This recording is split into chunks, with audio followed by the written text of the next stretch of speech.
think that we want to pay thousands of dollars. I mean, we're begging for this stuff. Somehow they made us brainwash us into thinking we want all that. Are you a vegan? I've been through that phase, but not at the moment. You failed? I failed that phase. Yeah. I mean, I wrote a book on it. My first book was on that. I remember that was my seeing vegan it. phase. Well, see, every time I go by a field and I see cattle grazing, it makes me. I have a lot of mixed feelings. One of them is anger. One of them is disgust. And here are these animals just being raised to be slaughtered and eaten, being raised, being poisoned. We kill 13 billion living things a year in this country alone to eat. 13 billion every year. We don't need... And here are these cows, people talking about, oh, you've got to have meat to grow up big and strong and build a healthy skeleton. You've got to have milk. Look at the cows. They're huge. What do they eat? Grass. I mean, it's so absurd. What's that?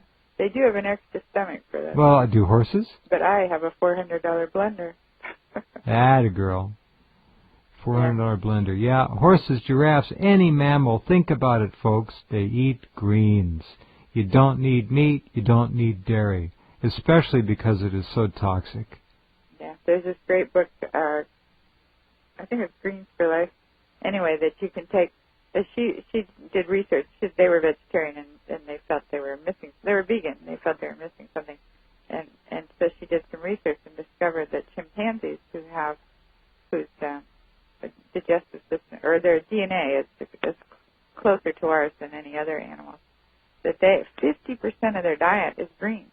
But of course, nobody really likes greens that much that you could eat 50% of your diet. But what you can do is you put them in a blender and she found that you can actually put them with fruit if they're the leafy greens, and it's still good food combining. And so if you put it with bananas and stuff like spinach and bananas, you can hardly taste the spinach. It tastes like like spinach, bananas, and apple juice. It tastes like and that's the way you really should consume any greens. You don't want to boil them. You don't want to cook them. Yeah. Because you raise everything up to 118, 19 degrees, and all of the enzymes are immediately destroyed. It's dead.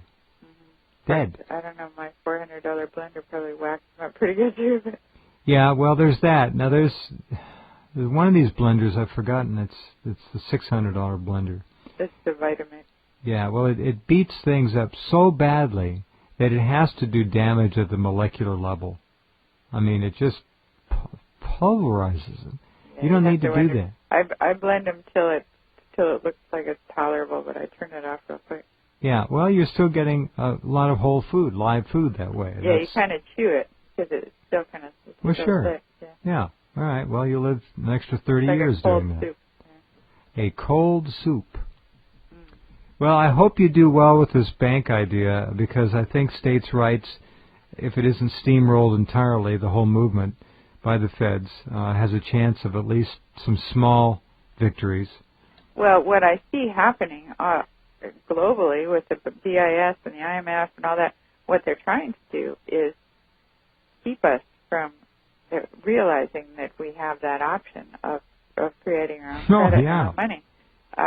That when Sweden issued their own money, well, actually they owned their own central bank, so the central bank would lend money to the government, but it was in effect creating their own money. It was government-created money. And they had the first ever central bank, and they did that for hundreds of years and did very well until they joined the EU. And then the EU told them that they could no longer borrow from their own central bank. They had to borrow from the European bank. So that's what I think that's what they're aiming for, is that the Bank for International Settlements with their Financial Stability Board will say that we have determined that it is not sound financial practice to borrow from your own central bank. You have to borrow from the private banks, which are creating money in the same way that your central bank would be doing it. But they'll just say that, ex cathedra, that's what their committee has decided, and we, who will be $60 trillion in debt to them, have to go along with it. Wow. It's so sad that we have become, and I have always been, I guess, to a large degree, but never larger than now, so naive and uninformed about economics and the whole money game. People just don't know. No, we were deluded. They didn't tell us, or they told us wrong. They did. Thank you, Ellen. Thank you. Always Great. a pleasure. Great to talk to you. Bye. See you soon. Okay. Right. Ellen Brown, just a wizard. All right, we'll be back in 21 hours. Thanks for being here. Hope you learned something. I did. See you tomorrow.